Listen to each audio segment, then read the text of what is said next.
Welcome to Inclusion Bites, your sanctuary for bold conversations that spark change. I'm Joanne Lockwood, your guide on this journey of exploration into the heart of inclusion, belonging, and societal transformation. Ever wondered what it truly takes to create a world where everyone not only belongs, but thrives? You're not alone.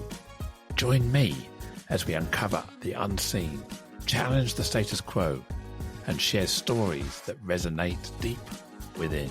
Ready to dive in? Whether you're sipping your morning coffee or winding down after a long day, let's connect, reflect, and inspire action together. Don't forget, you can be part of the conversation too. Reach out to joe.lockwood@seechangehappen.co.uk to share your insights or to join me on the show. So adjust your earbuds and settle in. It's time to ignite the spark of inclusion with Inclusion Bites.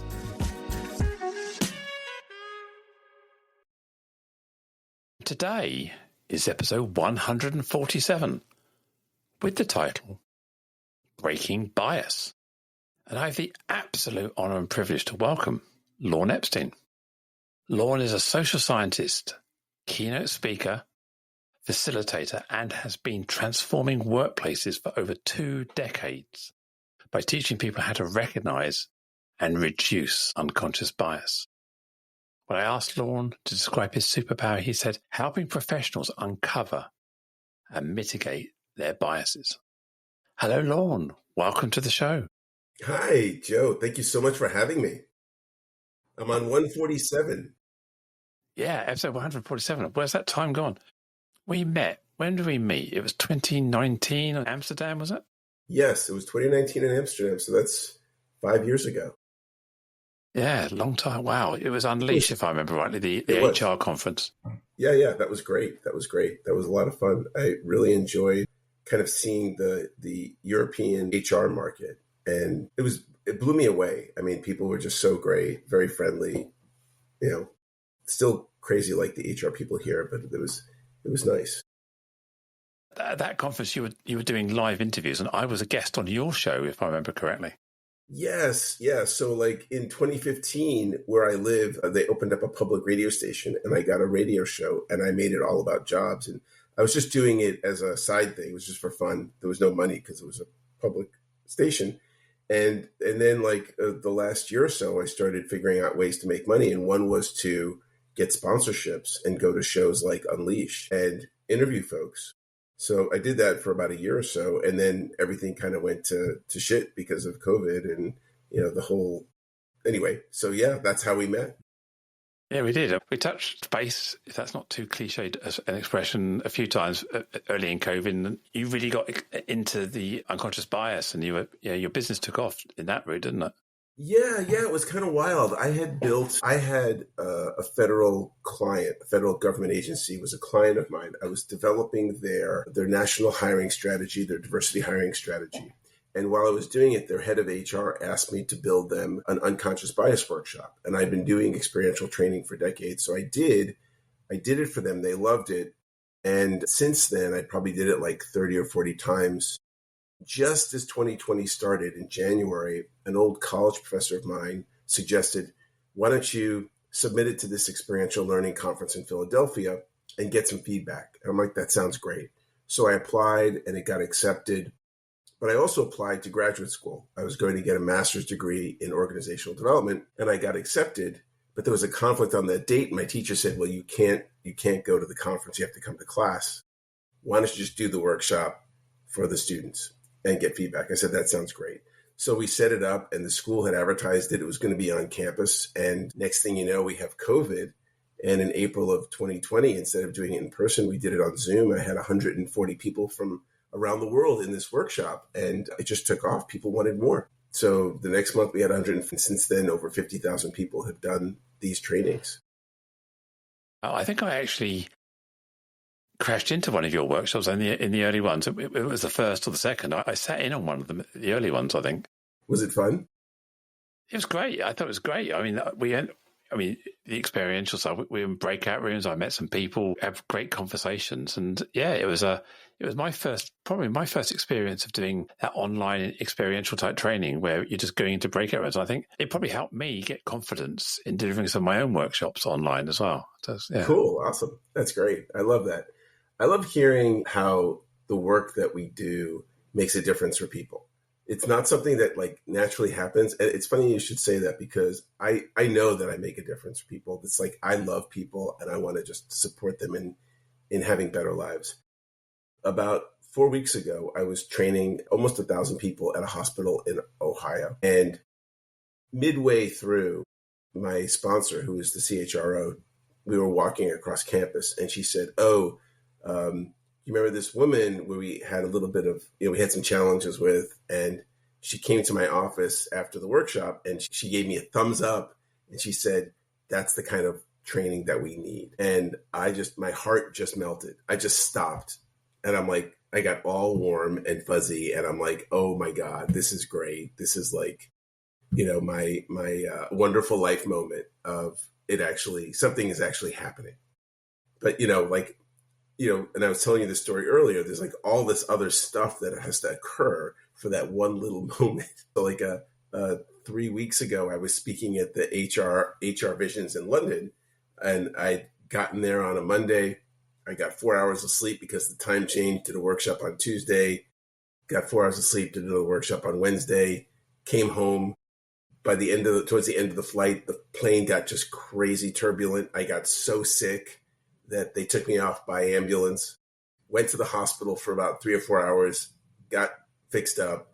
Next morning I get up, I do another workshop for a client on Zoom, go to class, pick up my assignment, go to the airport, fly to Michigan because the next day I'm training 100 doctors. And like all that was great because of that one little, like, I know somewhere someone's going to go like, oh, that was really good. That made a difference in my life. Have you had that experience? Yeah, I've had an in-flight issue, and I'll tell you about that. When I run my in-person or even my online workshops, and you're doing your discovery call with a client, or you're just about to go into the room and do the training, quite often they take me to one side and go, Joe, just so you know, there's a couple of people who are really anti, they're kind of really negative, they're real troublemakers. They don't want to get involved with this inclusivity rubbish or mumbo-jumbo that's on it. I said, that's brilliant. That's what I want. I don't want everyone to go in there and agree with me. I want people in there who are going to be feisty and testy because it has two purposes. One is it gives an example of the problem we have to the people who are positive, so they actually hear this. But also, I found the people who go with those really deep, struggling ideas, they come out with most change. Often they come up to me after, shake my hand or give me a hug or something and say, that's so powerful. Wow, you've really opened my eyes to this. So that's where you really find you've made the difference. But nudging people who are already there, it's the echo chamber. It's not with the satisfaction. It's the moving people from A to B where you can clearly see change has occurred. That's where the empowerment comes in. Yeah, I love that. Like, there's a lot more people. Like, I love people. I met a bunch of coaches. So I did a training from a company called LifeSpring back in '92, which was my big kind of transformational moment of seeing my own power and letting go of the wounds. And coaching wasn't a thing then. And now so many people do that. And I know that it's like the benefit they get. The why is they just want to connect and help people. And I think a lot of people listening to this show are like, like that's what they want to do. They just want to make a difference.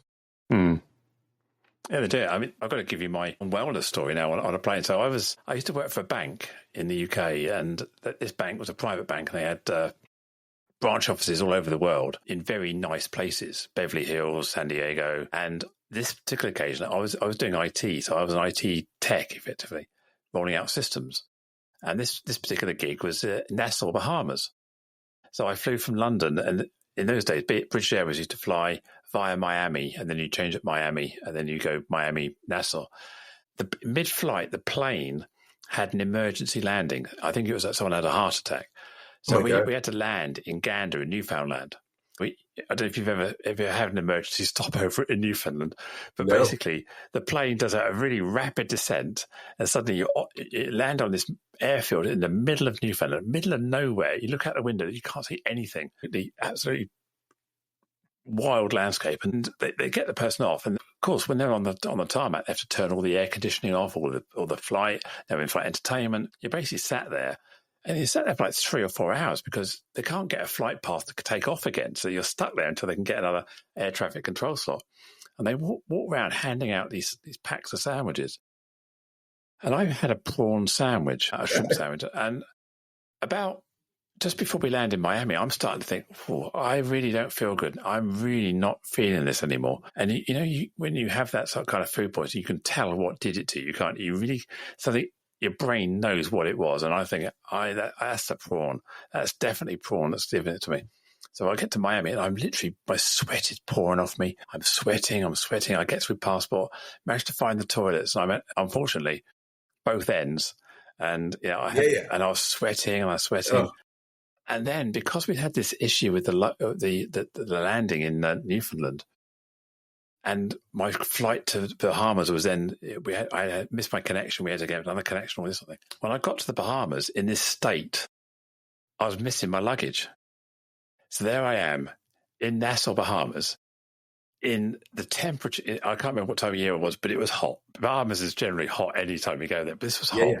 And I turn up with no luggage. I get to I was sharing like an Airbnb equivalent in the 90s, whatever it was. Yeah, it was a flat with a load of people also working for the bank. And someone ended up lending me this T-shirt. And I looked like, I don't know, this T-shirt like 3 sizes too small. But I had to have something because I just drifted. I had no luggage. I remember going to sleep that night in a room. And all I could hear was mosquitoes. It was like they were dive bombing me. I was and all night, all I could feel these mosquitoes everywhere. I had no luggage. I felt awful. I felt sweaty. So I feel your pain, that turbulence, and then having to go to work that day covered in mosquitoes with food poisoning and no luggage in the Bahamas. Wow, it's a glamorous life, isn't it? So, thankfully, that's scary. That's scary because you were like far away from things. But thankfully, my wife was there. It was just a few hours and I felt fine. Like that whole experience, while it sounds tumultuous, I say it's like, it was a great week and I love my job. Like I love that week because I love my job. But yeah, I get it, man. I get that. That's, it's scary being sick. Anyway. Yeah. In a foreign country, and you've got all this stuff to do. You've got to get onto another plane. I mean, Miami is a big airport. If you've got to go from domestic to international to domestic, it's a long walk. And I was feeling, and no luggage, and I was sweating, and it was just the whole stress. When did you feel better? Did you get better like quickly, or was it like? I think by the next morning, I was okay again, and they managed to find my luggage. It was on the next flight. I went back to the airport, and there it was on the carousel. Picked it up. And had a shower and a change and put some clothes on. I was fine again. But yeah, it was probably about 12 to 24 hours of stress I didn't need. Wow, yeah, it sounds like it. So but what got you? A couple of days later, we were jet skiing later. So sorry. I wanted to ask, what got you into doing this show? What it was I was having conversations, because I started the business in 2017, and I found myself having lots of cups of coffee. You go to London, you go networking. I'd stack the coffees up all day. So I go meet people at this cafe, meet people in this cafe, meet people. And I was having these great conversations with people, trying to build my network up. And then I started doing a few online meets and Zoom calls in the early days.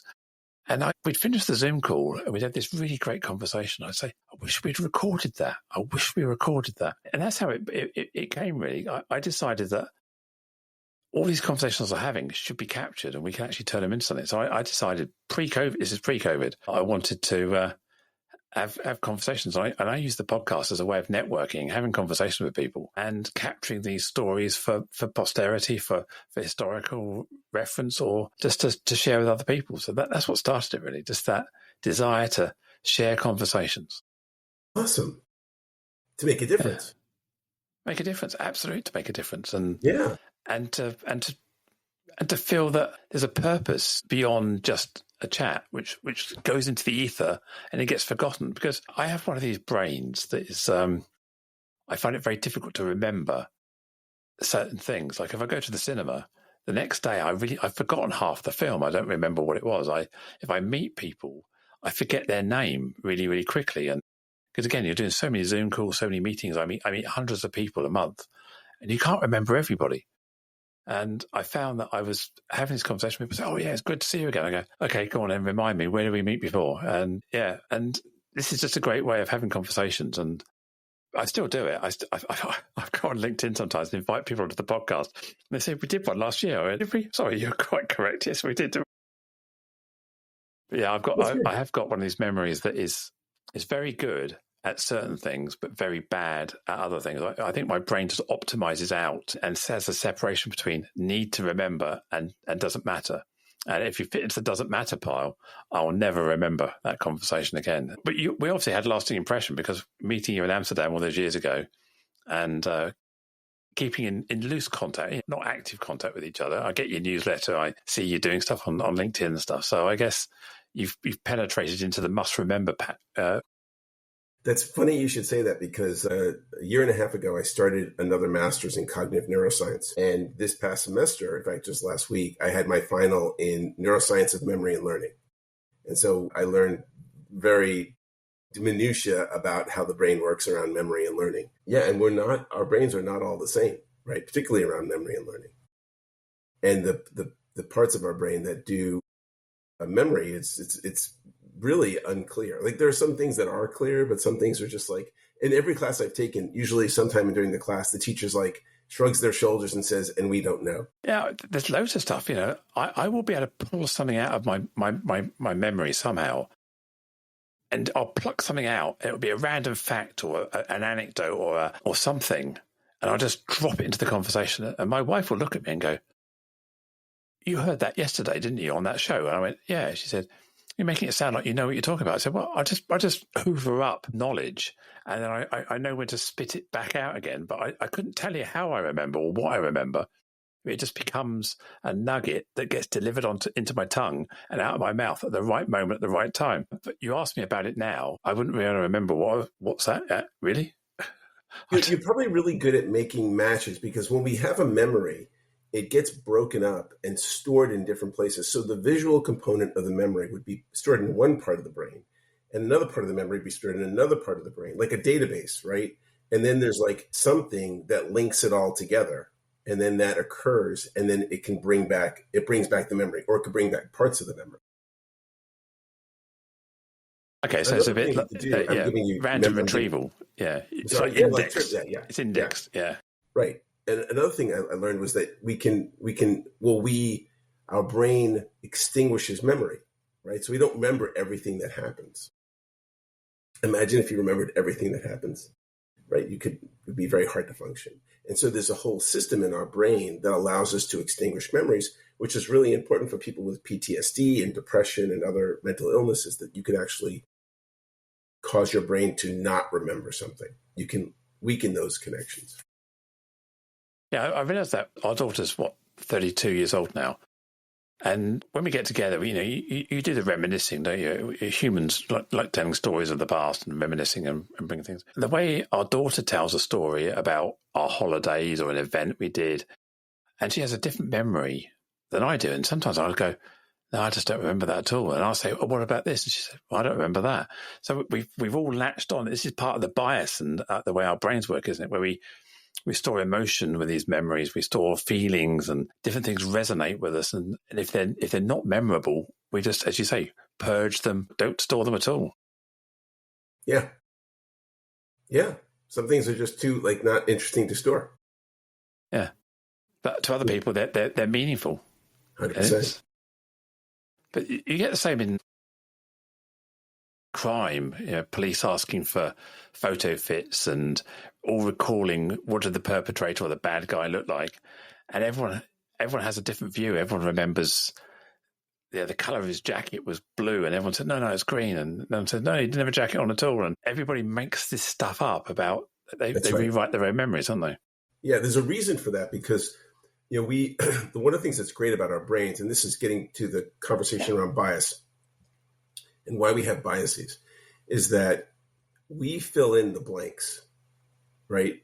If I tell you 3 pieces of information, you'll connect them and make up a story, right? Like when you watch a movie, they don't usually show you every moment of the protagonist's day. but you think like, oh, they went from here to here, and you in your mind you go, okay, that makes sense, or how they did it.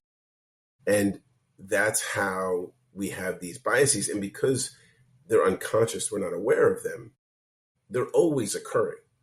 If you drive by somebody's house and you look at the house and you see there's a car and there's a middle-aged guy washing the car and a little child helping, well, who's the guy? That's dad, right? That's the father. Probably. And yeah, right. And that the little person's the son. And if there's a woman who's about the same age, that's probably the mom. And like, if there's an older woman, probably the grandmother, right? So we make all these things up so we can make sense of the world. The brain that we have is, version 10 of hominids. We're about 300,000 years old, Homo sapiens, but we're not the first version of hominids. And the brain that we have was created, not just the brain, but the brain and all the nervous system, right? The sympathetic nervous system, the parasympathetic nervous system, the somatic, all the nerves in our body were created when the world was really dangerous, right? It was, dangerous 300,000 years ago. So when you think about, well, if it's dangerous, what do? We have a brain that is super responsive to danger. And even though we don't have those kind of deathly fears now, we have psychological fears, right? Like the primary reason for your show is that people feel like they belong, because what happens when somebody doesn't feel like they belong? Well, they're at their comfort zone. Buzzwords like psychological safety, they feel part of something, they feel strangers, they feel their fight, flight, freeze mechanism is there, they're on hyper alert, all these kind of, as you say, the parasympathetic nervous system's kicking in, the vagus nerves triggered, adrenaline's flowing, everything. You just feel uncomfortable. You don't feel you can relax. All those kind of feelings, isn't it? Yeah. It's the same thing that we felt when a lion was coming after us. But now it's, I don't feel like I belong in this group, or I think these people don't like me. Yeah, you're not going to give your best self, are you? What you're going to do is you either want to run away or hide or just keep looking for the exit. Yeah. Or attack somebody. Yeah, or attack somebody. Yeah, exactly. Yeah, you're on that defensive mode all the time, aren't you? I always think about it as that old sitcom, Cheers. Remember the Canadian sitcom with Cheers, a bar where everyone knows your name. That always conjures up that sense of belonging. You walk in there, you got your stool, you got your friends, they know your name, they know your drink. You just fit back into it like you were only just left, and it could be 3 years later. You just pick up where you left off, and that's how I feel about belonging. That coffee shop that it's your coffee shop, and if you go to the other coffee shop the other end of town, it's just not your coffee shop, is it? The chair's not as comfortable. The beans aren't as nice. That they're not roasting it the same. You just know that where you feel that sense of where you can relax and let yourself go. So you're in England. You have that with pubs, right? Yeah, people have their preferred, their local, their preferred place after work, whatever. Yeah, I used to have a place like that in Zurich. Actually, I was working out the same bank. I was working out. We ended up in Bahamas. I worked in Zurich for about 8 or 9 months, and I was going out, flying in and out every weekend. And on the Thursday night before we flew back on the Friday, we always used to go and have a night in the old town in Zurich. And there's a hotel called the Adler, which is Eagle in translation from German. And it's a piano bar. So we used to go there. We'd probably get there about, 11 o'clock, 12 o'clock at night after doing the old town and doing the bars. And we walk in there, and there was this big, gregarious barman that was always there. He had massive, big, wide red braces on, a big stripy shirt. And we walk in, he'd look at us, and he'd point his finger and go, "It's there." You walk up to the bar, and there's your double vodkas and tonics on the bar waiting for you. The piano kicks in. We all stand by the piano. We're singing along. And that was our place. We were there every Thursday night for a year. Wow. And we'd end up flying with a hangover the next day because it was that good. We'd get in at 4 a.m. or something. But yeah, that's our belonging. So yeah, pubs, bars, pianos, sing-songs. Yeah. Yeah. And so I think probably the question you think about a lot is how do we make where we are a place of belonging, right? That people can not just, like when you would go to the bar, in a way, the barkeep created this place, right? You were open, but the barkeep created the place. So like, how do we own ourselves, own our power, own our the way we can create context and create that where we are, no matter what, right? I think sometimes what I find I have to do is nudge people to have that visual memory of what belonging feels like, which is why I always use the coffee shop or that story about the bar in Zurich, about Cheers and those sort of things. Trying to get people to think about what belonging means to them. And that's, once you get into that zone, you go, actually, I know what belonging feels to me. And then you go, right, okay, now we understand how that feels to you. How do we create that feeling for others? I think that's what we've got to try and do, create these relatable experiences. Otherwise, we're just trying to manufacture our version of belonging. Everyone has their own sense, don't they? Yeah, that's true. I think like every time I've spoken to you, Joe, over the last few years, I always feel like there's a sense of belonging. And I think in part, I feel accepted by you. Like, I don't think, for me, it's like, I think I could say anything. I don't think you're going to judge me or judge me harshly. And I mean, I think I experience you as just having an open heart, right? I think those are the ways of being that as humans we are when we want to embrace folks. And I know before I've met people, I know I've had my back up. Either I've had a judgment about them and like no matter what they say, I'm probably going to judge them. But when I don't, that gives the opportunity, the space for connection and intimacy, like not physical intimacy, but like, just that emotional intimacy. And sometimes I think what happens is that someone meets me, and without me saying anything, I make the way I look or the way it triggers in them something to either be safe or not be safe. And that's where this gets really interesting, right? Like, so what is it about the person that you're about to see that triggers your sense of safety without them saying anything, whether it's founded or unfounded? Because sometimes it could be founded. Like, I grew up in Brooklyn, and I know some streets, like if I was walking down the street, I know it's scary. It's probably dangerous, but we still have that. Right. And we don't take a moment to pause and just kind of consider, like, what do I really know? What do I know about this person? Like, what can I say? Will they harm me? Can they harm me? Yeah, I don't know about you, but I mean, we're effectively solopreneurs. We're delivering, we're selling, we're relationship building, we're keeping our business going. And we know that people buy from people, so we've got to be a people first person in order to create relationships, in order to build trust, in order to do all these things. So I'm very conscious about, and I use the expression as part of my sales pitch, if you like, about creating positive people experiences. So what I'm trying to do is always create a positive experience with people I meet. And that's kind of how I try and encourage people to treat others. If you go in with the end in mind, and the end in mind is a positive experience, then the journey is likely to be with that as a destination. You're more likely to achieve it. If you go in with a grumpy, frowny face, bit dismissive, not interested, no eye contact, don't care about the other person's experience, then it's not going to go positively, generally. So I always try and go into conversations with a warm, open heart, a smiley, open expression, engaging to try and treat everybody like an old best friend, even if I've met them for the first time. And it just creates that, try and focus on creating that warmth from the off, really, to break down the barriers. Joe, I think that's one of the keys is like you have a primary value, right? Like your values and your principles are what everything sits on. We all have values and principles, the things that don't change, the immutable. And you have a value of that, right? So if that is your value, then of course you're going to come to the conversation in a particular way.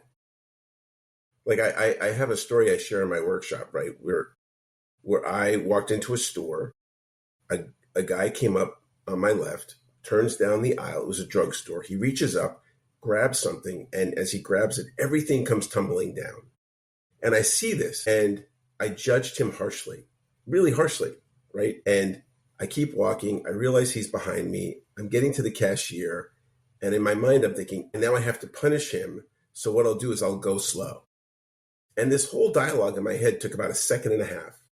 And as soon as I realized I wanted to harm him, I stopped. And the only reason I stopped was because I have a bigger commitment to not harm people, like ever. right? No matter what, I will not harm somebody consciously, right? So I can be aware. So that kind of brought me out of my mind. And I was able to then ask myself questions like, one, do I know he picked it up? No, I don't. Maybe he did. Maybe he was in a rush. Maybe he has a sick kid. Maybe I could have been helpful and let him get in front of me. And then I came to, does it even matter? And I'm like, no, it doesn't matter. Like when I'm driving and people do crazy things, I just let it be because it doesn't matter. I don't beep. I don't react because it doesn't matter. Like it's, and so that's like, and everyone has to kind of come to their own values and principles about how they want to be in the world and how they want to experience people and how they want to have people experience themselves. But I think generally speaking, we're social beings, right? We're here to be together. We're here to live and die together. We succeed together, right? And that kind of, I think that's an immutable truth about human beings is when we tap into that we all want to do good. We all want to be cared for and loved and connected. Then whatever's true for us about that and however that principle evolves itself, manifests itself, then we have a world where people do feel like they belong. But you have to realize, I mean, you obviously appreciate this. The person you are having that, I've got to police this person and tell them what I think. They have their own perspective of that incident. As you say, they may have been rushing. They may have a sick person. They may not even notice. They didn't realize they were doing it to you. They were in their own little world. And so your perspective of what occurred is different to theirs. They see that their reality was different to yours. Right. And as you say, most people are kind by default. And it's a difference in perspective or where what's going on in the world that differentiates how you perceive something. And I think that's I always hold that to heart. Yeah, I don't have to be right because I'm not always right. I just have my perspective, and it's up to you. Me telling you what I feel is it's important sometimes, but I don't have to win. I don't have to be right. Yeah, and those two things you said, I don't have to be right, I don't have to win, are key. Like they are the steps. You have to embrace that. If you want to create belonging, you have to embrace that.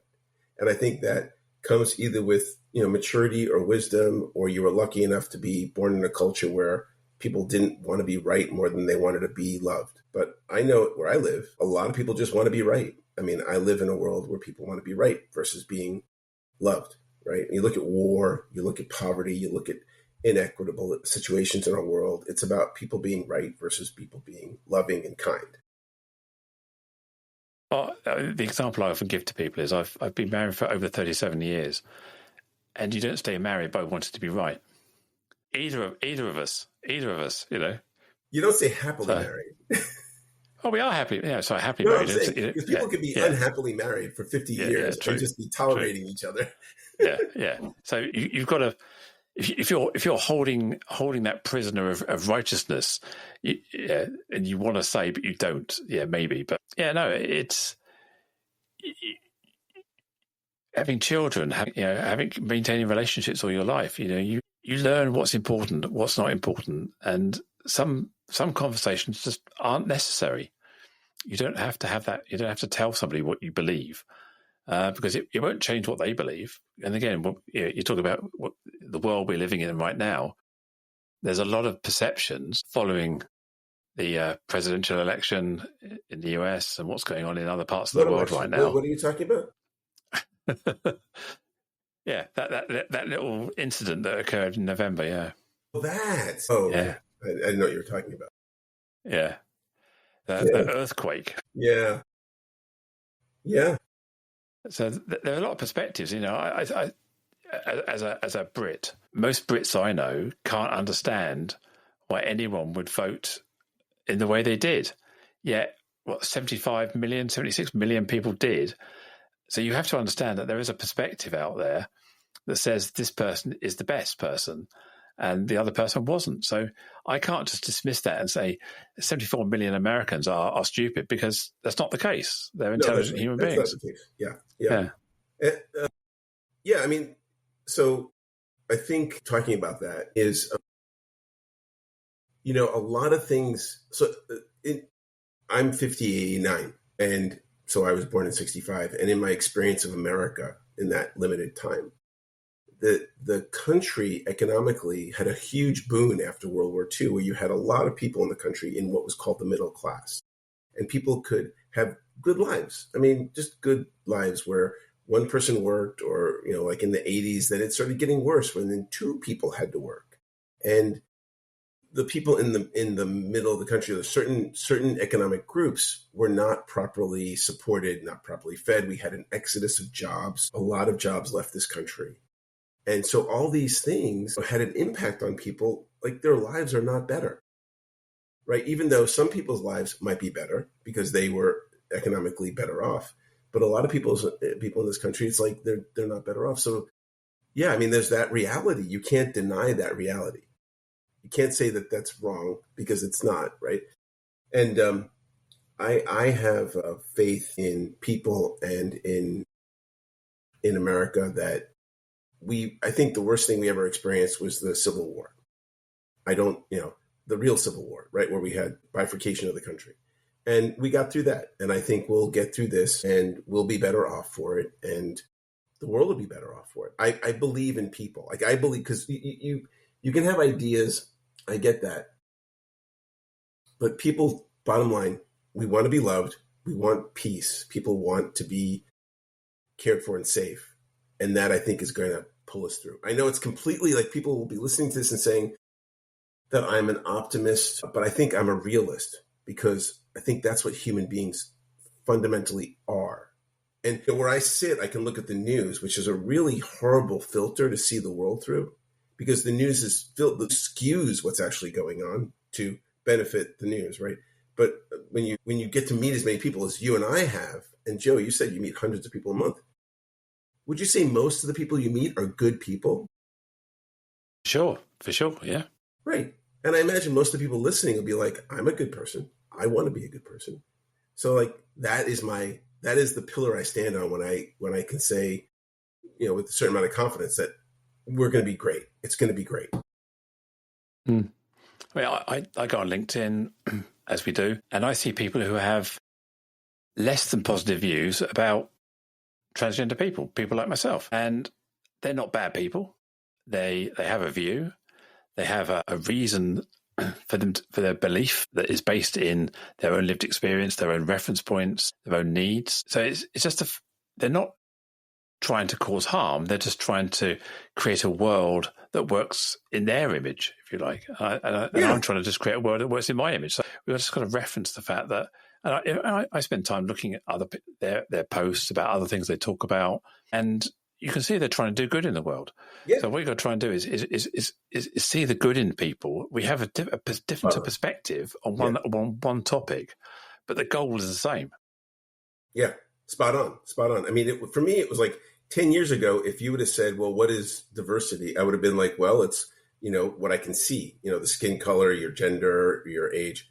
But like, oh my God, now it's like my mind has opened up. I have new distinctions. I know more that, the things that I can see are more important. How we learn, how we deal with conflict, all of our styles are way more important as far as like having a solid team, or what we call diversity, or a diverse workplace, or an inclusive workplace. So language, I think, is really key. Like I think if anyone is suffering in the world, look at your language, look at your thinking, and kind of examine it and see like, well, what do I know about what it is that I'm doing?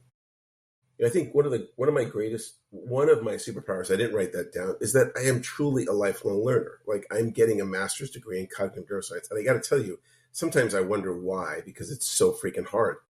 Because it's hard to make those new neural connections. It's hard to learn. It's hard to learn, right? It's easier to not learn than it is to learn. But it's the only thing that will progress us, right? If we keep learning.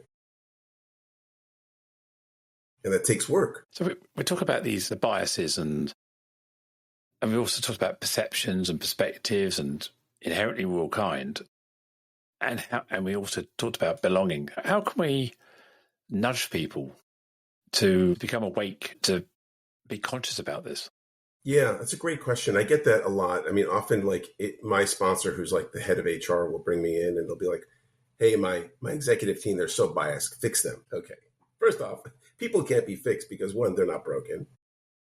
And two, like, when the best thing to do for any of this stuff is and I'll make it super like as simplistic as possible. Raise your own level of awareness in every way possible. You can't raise someone else's level of awareness. I do this professionally. I am a facilitator. I can do this because I have done this for a long time, and I don't tell people anything. I just create a context, right? So it's a very nuanced approach. Changing someone's mind is probably the hardest thing to do. It's the hardest thing to do. And the best thing for you to do, if you're interested, if this is at all of interest to you, is to work on your own thinking. Is to be like, okay, in a week, I'm going to be thinking differently about something that I think about now. And now that is the way to have a world that works. And, often that's what inspires other people. I know like that to me is what inspires me. Like my mentor, when I read my mentor's book, I'm like, oh yeah, this inspires me. I love this. Howard Ross is my mentor. He's been doing this kind of work for 30 years. And then like specific things or like real basic things is to breathe, right? You can just inhale, count to 4, hold your breath, count to 4, let it go, count to 4. You just do that whenever you feel like you're like, and what it does is it shifts the energy from your amygdala, which is like your fear response center, to your prefrontal cortex, right? So your prefrontal cortex, your amygdala gets triggered. It goes back to your hippocampus, brings that memory forward. You're in this state that you talked about before. That breathing will redirect your energy to your prefrontal cortex, which is where all the good decision-making comes from. So those are like 2 things. Another thing I tell people to do is stand-up meetings. So there's a group of surgical teams in Chicago. And what they started doing was, they'd come into the surgery and they'd go around the room and they'd say their name and they'd say what they're doing. So it'd be like, my name's Lauren. I'm the anesthesiologist, and we're going to cut this guy's leg off. And you go around the room, right, like that, real quick. And the reason they did that was because sometimes they would cut the guy's arm off, right? And so in a surgical room, that's really bad. But doing that when small teams have to make a decision, an important decision, is to come together and have a quick, like, okay, what are we doing here? Like, particularly for interviewing, like get together, or like we're going to hire somebody, or we're going to fire somebody, or we're going to promote somebody. Decisions where it's actually important. It's important to kind of come together really quickly and understand. And then the 3 things I think to remember for all like decision making that really I'm going to add 4. These 4 things. 1 is timing, right? So how much time you allot to make a choice is super important. And this isn't like I'm going to McDonald's or Burger King.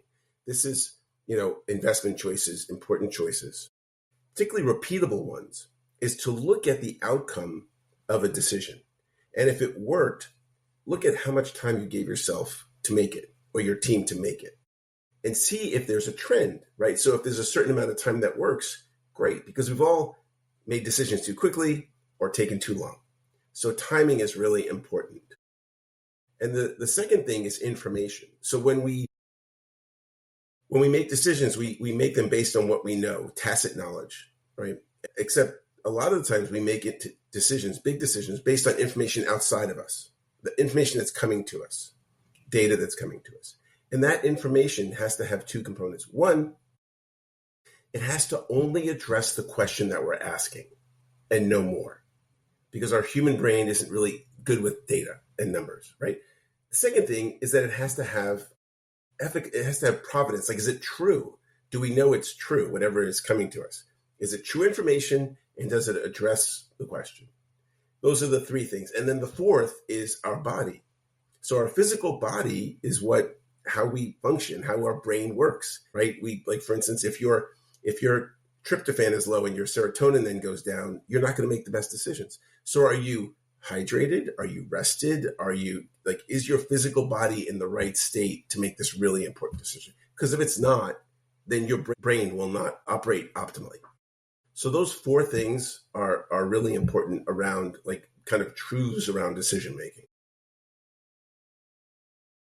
Yeah, one of the things I've always, excuse me, try to do is check in where people are at, because we can make assumptions about someone's readiness to receive information or to communicate when, as you say, we've got to make sure they're in the right headspace, they're feeling safe, they're ready to engage, their amygdalas all fired up, ready to fight.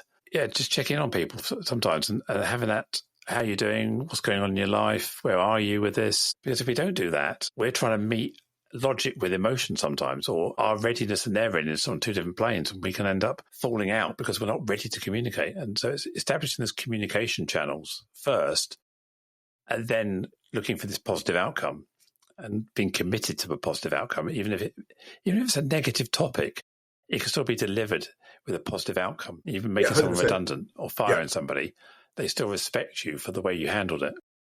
Yeah, 100%. I think that's true, 100%. And that takes a lot of work. Like, you have to have, the conversation before you have the conversation to make sure that you can have that conversation. Like, hey, when things aren't good, like I always think like, hey, it's not when things are great, everything's great. But I always ask, like when I was working in corporate America, it's like, okay, what do we do when things don't work out? How do we handle problems? Because that's when things go sideways. And that's when people feel bad.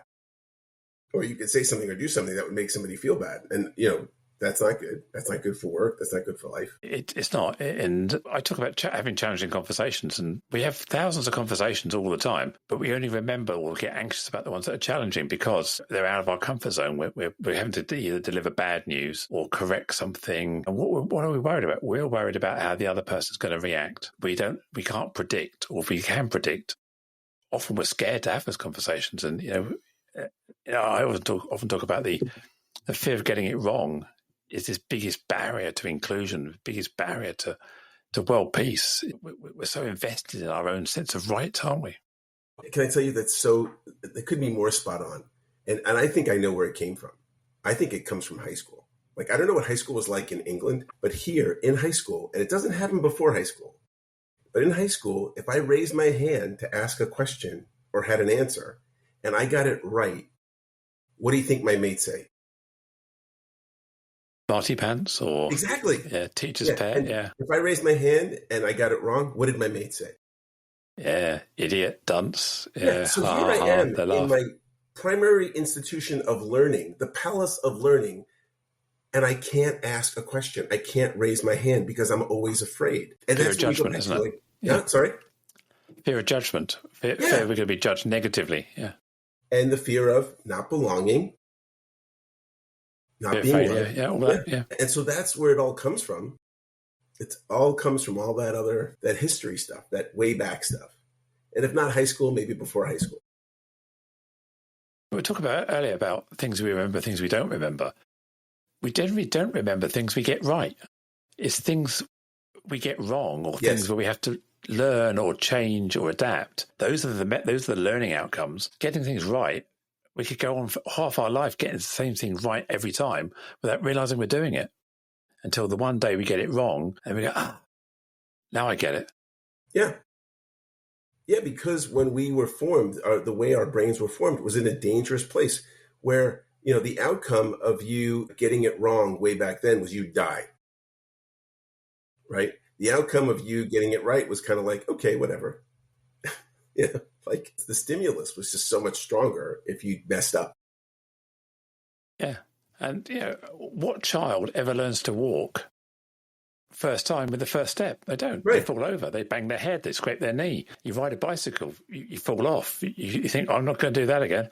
And you learn very quickly by making mistakes. We have to create workplaces and society where people can fail safely. Right. And you can see this in children, like what I'm saying about where there's a transformation where like kids have no problem being wrong. If you ask a bunch of 4-year-olds, how many of you can sing? They'll all raise their hand. You ask a bunch of 40-year-olds, how many of them can sing? Maybe one. Right? Everyone can sing. But kids aren't afraid of failing because no one judged them. They didn't have. So you can see it somewhere in that development period where kids go from like being this joyful, lit up, exuberant, I'm just going to be like whatever I am, to then like all of a sudden buttoned up, shut down, controlled, scared. I don't want anyone to see me. I'm afraid of being judged. I mean, I'm laughing. I shouldn't laugh because it really is very sad, but you can see it. We can all see it. Even if you don't have kids, you can see kids. And at some point along their development, they become like the rest of us. Yeah, some of the rest of us, right? I went through a phase of my life where I was doing a lot of karaoke, and I can't sing well. I can sing. We can all, as you say, we can all sing. I know I can't sing well. I was thrown out of the school choir because I had a very bad tonality, if you like. And another incident with this bank, actually. It was Chinese New Year, and we were in Hong Kong, and we went to the Hong Kong Bankers Club, and they had a karaoke night at the Hong Kong Bankers Club. And I remember standing on stage, singing something to this room full of bankers, all pretty drunk, and I just sung my heart out. And I'm a great I do karaoke quite often. I have no fear of being terrible, but I love the ability of that freedom to express yourself and pour your heart into something like no one's listening. And I think it's taught me to not get caught up in your own fear of failure. Just go and sing karaoke somewhere, no matter how much you hate doing it. Go and do it. Scream at the top of your voice on a street corner, whatever it may be. Just get it out there and overcome that fear. Yeah, I mean, fear is the thing to be afraid of, right? The only thing to fear is fear itself, right? That is and that stops us from growing. It stops us from doing the right thing. Stops us from like things where, oh, I should say this to that person. Oh no, I'm afraid that they may, even though yeah. And I guess one way to do it is to just freaking do it and, balls out and have the experience. But saying to somebody, you'll be okay, doesn't always fix the problem, does it? It's so ingrained. I talked to our daughter about this, and she's got some anxieties. And I said, look, imagine yourself smiling and being proud of yourself afterwards. Or every time you're going into something you have a fear or anxiety about, capture that moment, then capture how you feel when you've done it, and then replay the difference that it was unfounded. And it's all very well for me to have those coaching techniques, but it's not so easy for people to step up and enact it. It still takes an open mindset and growth mindset to do that. Yeah, that's true. And I think like if you really want to give like, okay, this is what I would do with someone, is start small, right? Start in, within their comfort zone and build confidence, because confidence can be built, right? So that you can, if you're going from, I don't want to be in front of people, start with, being in front of one person and then, more people. Like I wrote a book some years ago, and I've been writing all my life, and my teachers would read my writing. But when I gave my book to people, I was so embarrassed and ashamed because of now people could judge what I wrote. And it was just super scary, right? I mean, it was just, I didn't know how scary it was going to be. So I think, that happens where you just kind of fall into it, or you can take small steps, and figure out like, well, what can I do that is a little scary, but not as super scary, and keep building on that to build confidence. I mean, that's just like you're talking about, like, well, what could people take away from this conversation? Now, there's no one answer for that, but it's a way to approach the problem in general of fear, right? That we can overcome our fears. And I think some of it's down to calibrating your sense of success as well. Yes. We can get hung up with perfection. If we calibrate success as no one's done. If you're a pilot or a brain surgeon, nobody died. That's success. You may not have had the perfect outcome, but the person had the worst case was this person was going to die on the table. The best case is they've got slight numbness in their face or something, or they've got a slight numb finger still, but actually on a scale of things, they're alive. So success is relative, isn't it? So calibrate your success. Yeah, I'll share a recent failure that was really traumatic to me. So I got my first master's about 3 years ago.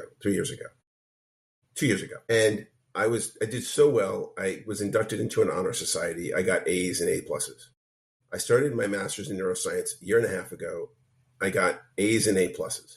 This semester, our midterm, right? I was flying back from someplace and I came to the test tired, and I flunked the midterm.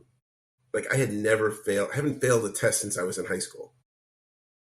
And it was really difficult. I mean, it was like really, I had a lot of shame and a lot of embarrassment and a lot of like, wow, like I must be stupid, and feeling judgment from the teacher, whether she had it or not. And so to move past it, I just took it more seriously and I just studied harder. Like I did more work. And I aced the final, which was last week. But it was stressful. But I knew like, okay, just push through and push through. What was the worst thing that happened? Like, okay, I'm not going to fail the class.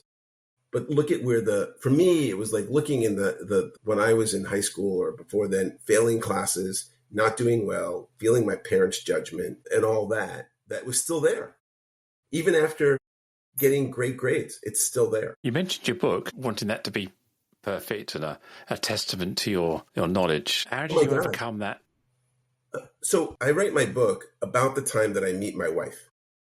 And my mother-in-law is a published author, and my father-in-law is a seriously published author, and my wife is a published author.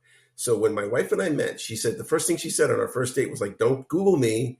And I'm like, okay, like, all right, fine. This is 2005. So I meet her, like 2 minutes later, I come to her house, her mother's there.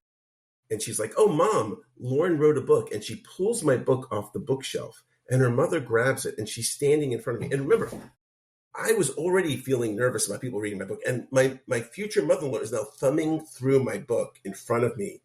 I will never forget that. It was so uncomfortable, because after that, I read it again and I saw all the mistakes and the grammar errors and stuff. And so it was a real growth.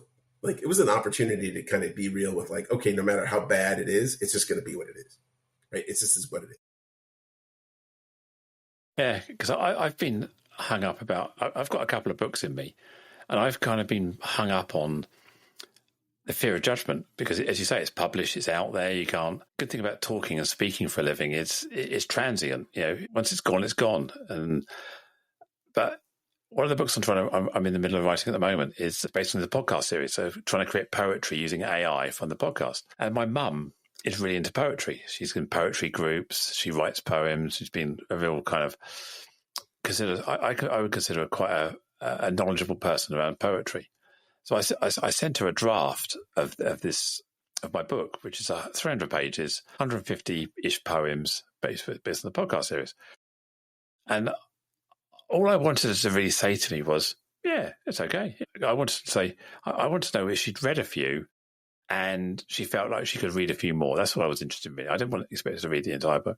And she came back and she gave me some poetry books. She said, what I think you should do is you should read some of these poetry books because they'll give you an idea of how to structure poems and some of the. I said, Mum, you missed the point. I'm not going to rewrite these poems. I'm not after that level of feedback. All I want to know is the book shit or not? That's all I want to know. Yeah, is it good enough? It doesn't want to be a masterpiece. And she said, well, it'd be better off if you remove the capital letters at the front of some of the sentences. I said, look, it's written by AI. I'm not going to edit the AI. The whole idea is I'm going to give this raw AI content. And that's the USP of the book. It's written by AI, unashamedly. I'm not trying to human touch it too much. Funny. So I ended up having to take the books about poetry from my mum because she got a bit offended when I wouldn't take her advice. So I've got them on my shelf over there. So I'm going to have to flick through them because I'm going to see her at the weekend. She'll say, how do you get with a poetry book? Like, yeah. Thank you. I really appreciate it. The Constitution of the United States was written by very educated men, and it has grammar mistakes. It has errors in capitalization, in punctuation, in ambiguous, in all sorts of spelling words differently. Redundancy. I mean, it's not like a well-written document from what someone who is an English person would say, but it is the founding document of this country, which is, a great democracy. That's read the Bible, right? The Bible's got usually has lots of grammar mistakes.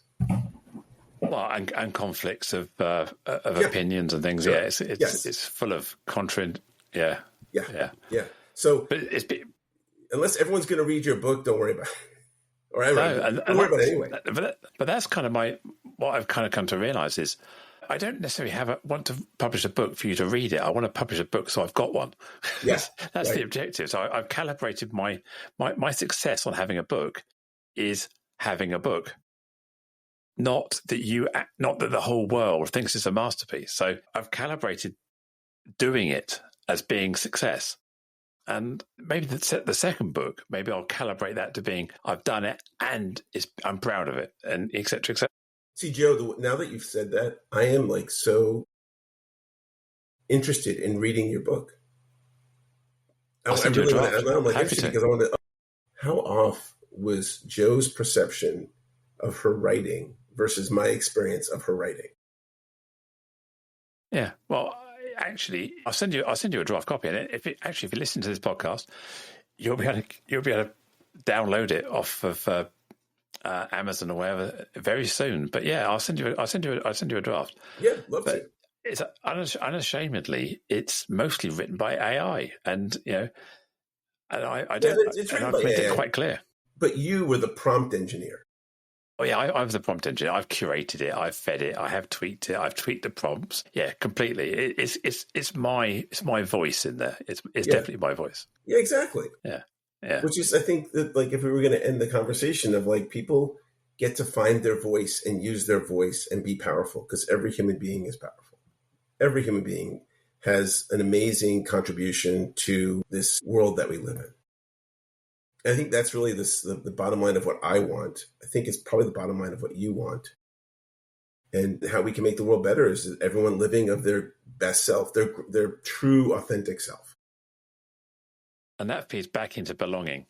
We have a purpose. We have a valued. We're credible.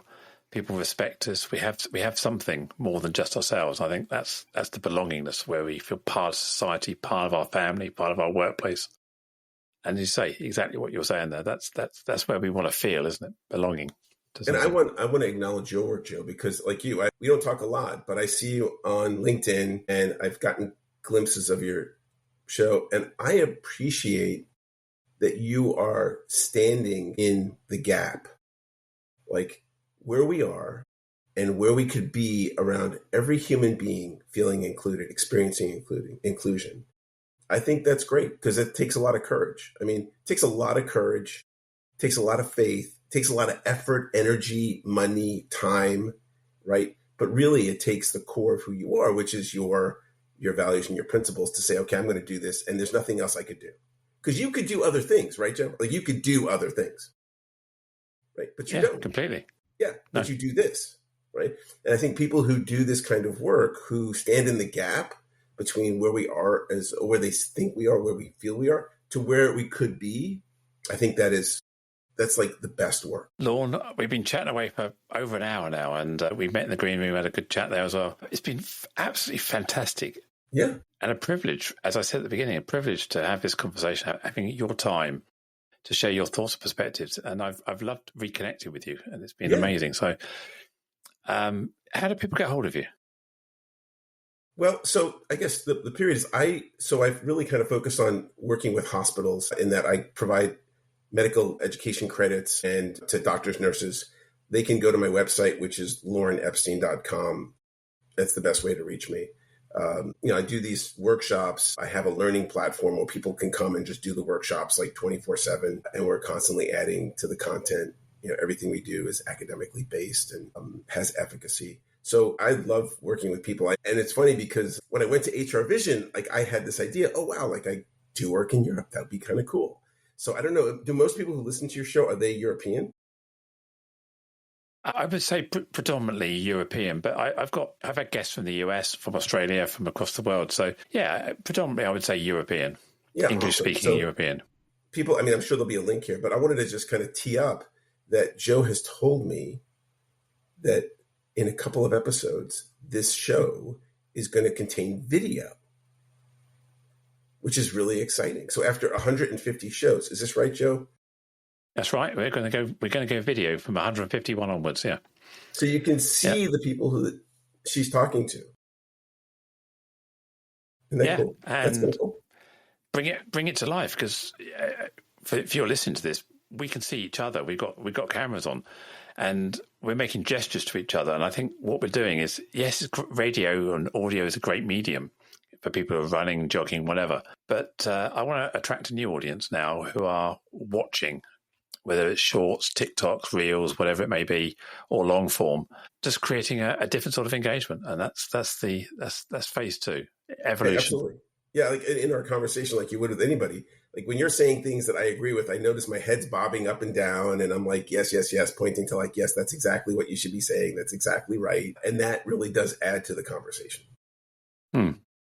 Plus, they can see my beautiful wife. See, that's my beautiful wife. Yes, I did wonder who that was behind you. Yeah, excellent. Oh. My wife stopped the Pan American Highway from going through Panama. She lived with the indigenous people in the Darien Gap in the jungles for 4 years and helped them stop the World Bank and the International Monetary Fund from funding this road that was going to go through the Darien Gap. And it still doesn't go through the Darien Gap, and that's because of her, my rock star woman, Alicia. That's her claim to fame, that human contribution to the world. I thought marrying me amongst was a other human things. Contribution. Yeah, marrying me, I think she basically protected everyone else from me, so I think that was her. Well, she sounds like a real hero, and maybe she'd like to come on the podcast and talk about her work in saving that part of the world. Then, oh my God, it's a great story. Yeah, she's lovely. Yeah. She talks on values and culture because she knows all about it. I'll tap you up after we hang up here and get her details and see if we can persuade her to come and have a chat with me. Maybe she could be one of my first video guests. Who knows? Yeah, it'd be fantastic. Thank you, Joe. Thank you so much.